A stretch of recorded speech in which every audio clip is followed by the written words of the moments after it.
This story appears in the January 23, 2017 issue of Forbes Asia. Subscribe to Forbes Asia. Real estate tycoon Rita Tong sits by a round table surrounded by fridges storing at least 200 bottles of wine, the family's traditional beverage. She's in a corner meeting room overlooking Victoria Harbor. "I was very lucky. My family was used to women in business," she says. Back in Macau, her grandmother Tong worked in the family business selling groceries and brewing rice wine. Then her widowed mother built houses along the Macau piers with timber imported from abroad.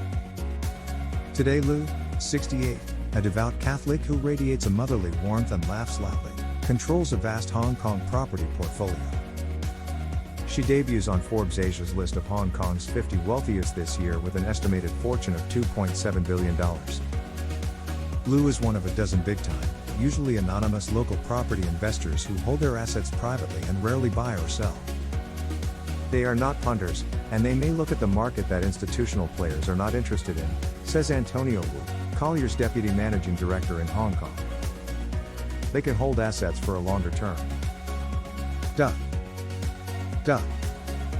With low initial yields. Like the others, Lu is a faceless landlord collecting rents from behind a veil of corporate entities.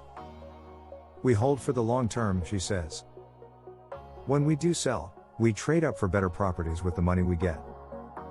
Her family's Gale Well Group waded into luxury flats and houses shortly after it started in 1976. But it found that the yields, between 2% and 4%, are constrained by the tight budgets of the multinational companies that supply most of the tenants. A foray in 2000 into parking had her crowned the car park queen, but soon she was faced with the vagaries of chasing renters who are often behind the wheel. Lu's husband died in 2003. Soon after, she decided to move into commercial office space, especially Grade A offices, and out of car parks. Grade A space in Hong Kong's financial district is famous for tight supply and gravity-defying prices. Brokerage Knight Frank says there are just 24 million square feet in Central and nearby, no more than 45 buildings. Jones Lang LaSalle says that the cost in Central is $206 a square foot annually to rent, 50% more than in London and New York.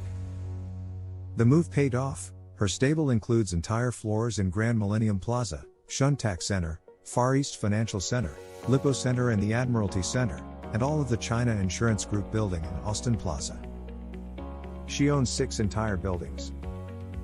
She bought her oldest property, a luxury housing estate in Stanley, in 1987 for $38 million.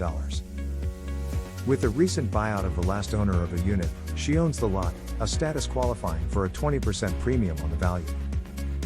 A bid of $516 million recently came knocking. From the beginning, Lu has leaned on 2 loyal lieutenants, her younger brothers, Casino Tong, 65, and Luis Tong, 63.